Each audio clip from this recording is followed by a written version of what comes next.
దైవ రూపము ప్రేమ జీవరాగము ప్రేమ జ్ఞాన యోగము మనసున పారే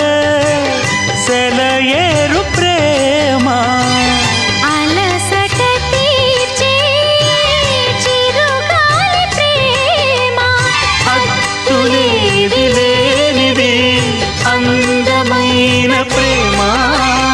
ఇవ్వు ఇవ్వు ఒక ముద్దు ఇవ్వలేంది అడగవద్దు వద్దు వద్దు అంటూ పోతే చిన్నదాన ఎప్పుడంట ఇచ్చేదంట కన్నె ముద్దు ఇచ్చుకుంటే చిన్నవాడ పెళ్లి దాకా ఆగవంట